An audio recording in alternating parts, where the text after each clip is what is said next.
Homeland Security reveals a key new detail from the fatal ICE shooting in Minneapolis as 6 federal prosecutors resign over the case.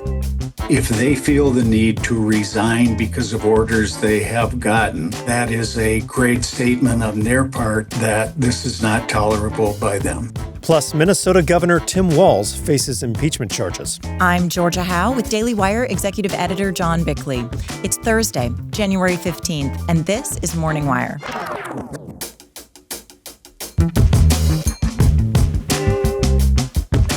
We are willing to work with people when it's about murder and when it's about crime. But the truth is that this ain't about that. As Minneapolis officials double down on their anti-ICE agenda, the agency ups the ante in the city. And the House Oversight Committee moves to hold the Clintons in contempt over the Epstein investigation. It's unfortunate the Clintons didn't show because this was a bipartisan congressional subpoena. Thanks for waking up with Morning Wire. Stay tuned. We have the news you need to know. If you're trying to hit your protein goals in 2026, you might want to actually read a protein bar label. Most often, it's like reading a candy bar full of chemicals you can't pronounce and then leaving you bloated and unsatisfied. Bars with whey and processed junk that just don't work. That's why we're into Equip's Prime Bar. Our sponsor, Equip, is all about making healthy habits simple and sustainable. Each bar boasts 20 grams of clean protein and just 11 ingredients, including collagen, beef tallow, colostrum, dates, and honey. Plus, they have fantastic flavors like chocolate and peanut butter and mixed berry. I've been taking these bars everywhere. It's such a convenient way to not only hit my goals, but also satisfy the sweet tooth craving I didn't know I had while keeping me on track. Starting today, our listeners will receive an exclusive discount on Prime Bar, which has become our team's favorite protein bar on the market, with 20 grams of protein in every bar. Go to equipfoods.com/wire and use code WIRE at checkout to get 25% off one-time purchases or 40% off your first subscription order for a limited time. That's equipfoods.com/wire and use code WIRE at checkout. New information has come to light on the condition of the ICE agent involved in the shooting of Renee Good. Meanwhile, prosecutors tasked with looking into Good's activist background keep leaving the Justice Department. Here to talk more about the latest in the investigation is Daily Wire reporter Tim Pierce. So, Tim, we have some new information about this agent's health status after being struck by Good's car. What have we learned? Well, according to the Department of Homeland Security, Good's vehicle struck the ICE agent hard enough to cause some amount of internal bleeding. Secretary Noem had previously said that the officer was hospitalized after the incident and then released later that same day, but she never said the extent of the officer's injuries. We also learned on Tuesday that the agent and his family have gone into hiding. Here's Borders' our Tom Homan on the podcast Will Kane Country on that. There are wanted posters with his picture, his license plate number. And the death threats against him and his family. According to NBC News, some of the agent's neighbors saw people with moving boxes at the agent's house last week. The attention on the agent after the Good shooting has been so significant that even some of the neighbors have talked about temporarily leaving the neighborhood until it all settles down. And while the controversy over this ICE-involved shooting is still burning, there was another ICE-involved shooting last night in Minneapolis. According to Homeland Security, the ICE officer was struggling with a suspected illegal alien when 2 more people ambushed and hit the officer with a shovel. The original suspect joined the attack, and the officer was forced to fire defensive shots, hitting the original suspect in the leg. Both the suspect and officer were hospitalized, and the other 2 assailants were taken into custody. The incident, of course, drew police and a large crowd of protesters. And this was after Minnesota Governor Tim Walz made an address last night and called for protests against ICE. Let's be very, very clear. This long ago stopped being a matter of immigration enforcement. Instead, it's a campaign of organized brutality against the people of Minnesota by our own federal government. Now, on a related note, the investigation itself into this incident in the state of Minnesota has become very controversial. We've heard reports that some of the Justice Department officials that are in charge of investigating this have now resigned. What do we know? Right. Reports say that at least half a dozen prosecutors have resigned from the Minneapolis U.S. Attorney's Office. All of them were assigned to investigate the Renee Good incident. The resignations even included Assistant U.S. Attorney Joe Thompson, who led the prosecution of the Feeding Our Future cases that implicated dozens from the Twin Cities Somali community. According to the New York Times, Thompson objected to limits placed on the case to not investigate whether the shooting was lawful, nor to include state law enforcement in the investigation. Instead, the investigation has in part focused on Good's ties to activist groups that aim to disrupt ICE operations. According to several reports, the ICE watch groups that Good and her wife joined monitor ICE's movements and attempt to warn people, presumably illegal aliens who would have been picked up by ICE, that agents are in an area. But sometimes those activities border on what could be obstruction of federal law enforcement. Activists like Good have gotten in the way of federal agents carrying out raids or arrests. Well, and on top of that, we're now seeing a barrage of threats toward ICE agents, so it's become a pretty risky job. Pivoting to Tim Walz, he now is facing articles of impeachment. Who brought those?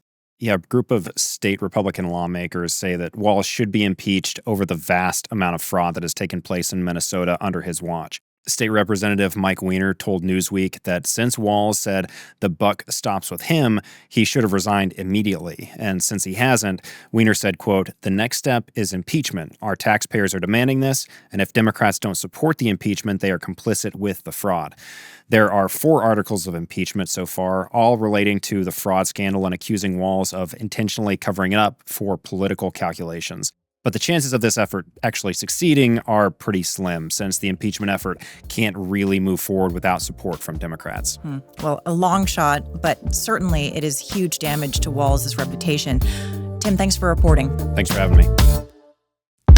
This episode is sponsored by Brickhouse Nutrition. By the time the average person reaches 60, they've likely cycled through numerous fad diets like juice cleanses, the cabbage soup diet, and raw food regimens, collectively losing and regaining several hundred pounds over the years. You've probably done it without even knowing that there's a name for it. It's called weight cycling.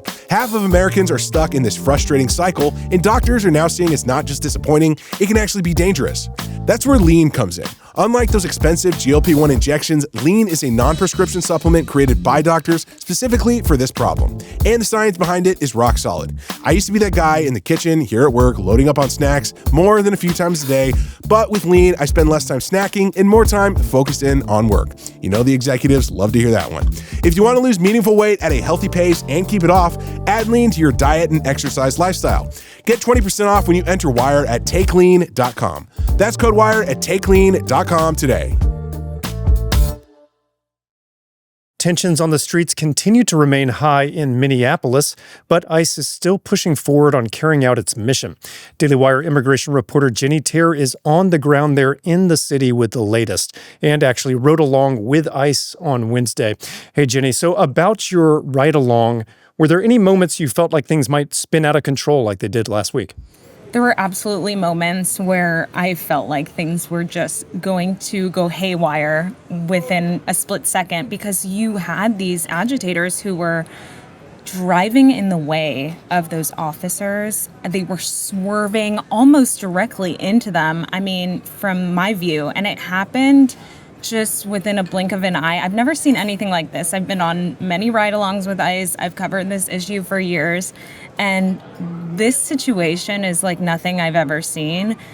Just again, how organized they are, how they're going out and using different tools to expose the whereabouts of ICE, but then get in their way. They're making these arrests of agitators daily now. This is becoming a regular thing. So while they're making arrests of people who are here illegally, who have criminal records, they're also trying to get these people charged and off the streets who are impeding in their operations, who are assaulting them in some cases. They're also trying to really de-escalate these situations. They're giving these people the opportunity to step away, to move.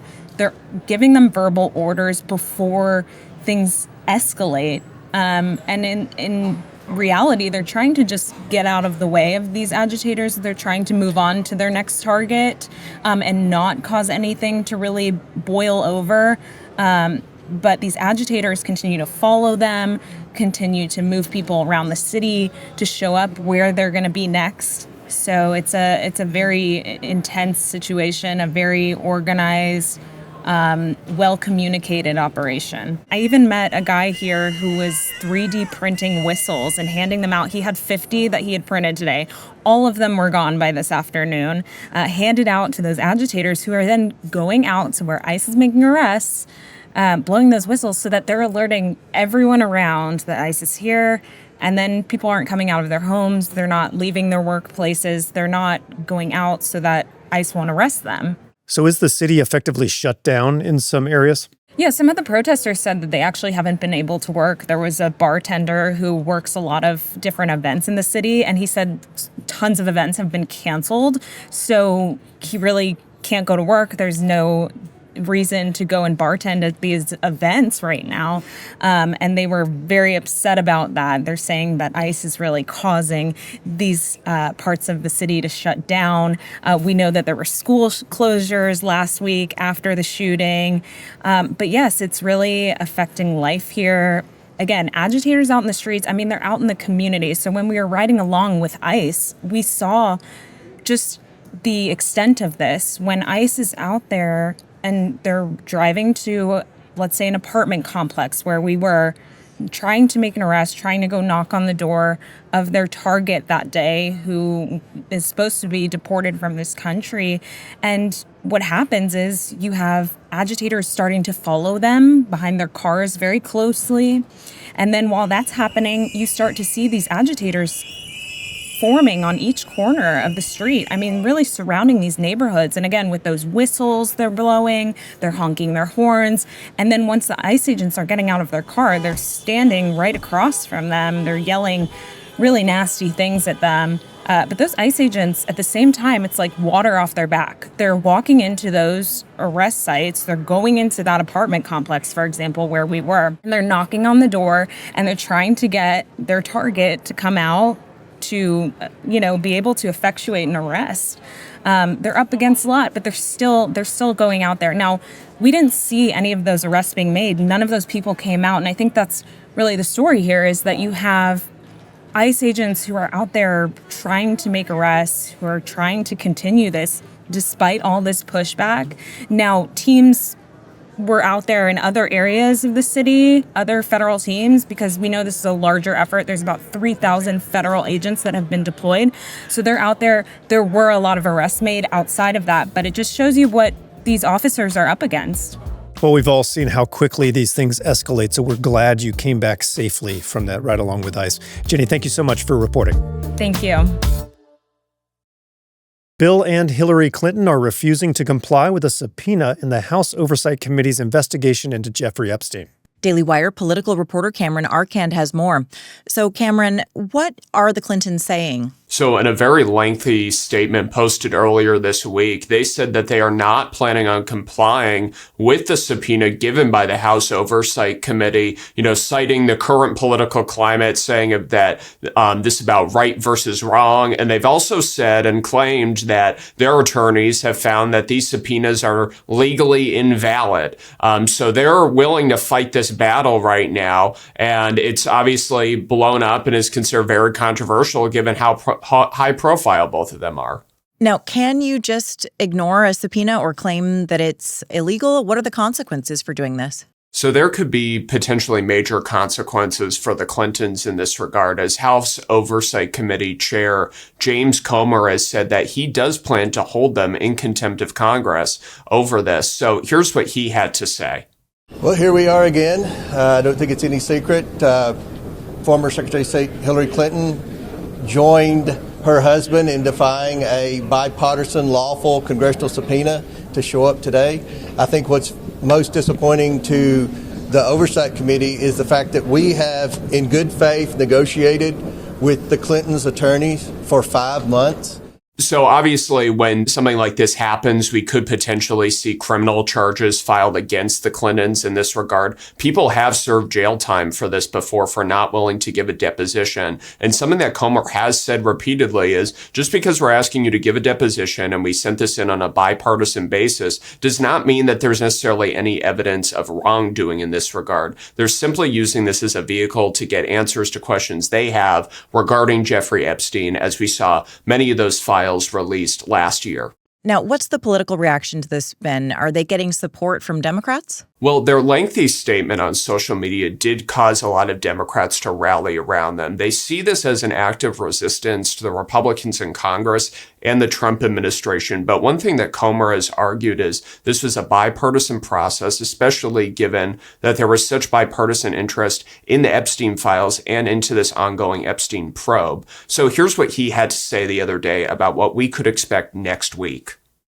When Bill Clinton was president, Jeffrey Epstein went to the White House 17 times, and then post-presidency, Bill Clinton flew on Jeffrey Epstein's plane at least 27 times.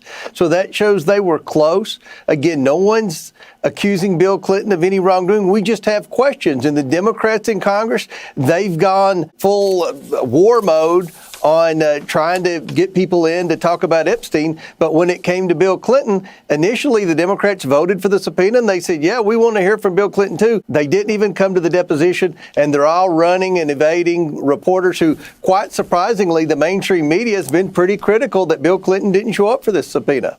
Well, like you said, a lot of bipartisan interest in getting to the bottom of this, so hopefully they will take the stand. Cameron, thanks for reporting. Thank you. Thanks for waking up with us, and if you're listening to the show, you can now watch the show free on Daily Wire Plus. We'll be back this evening with more news you need to know.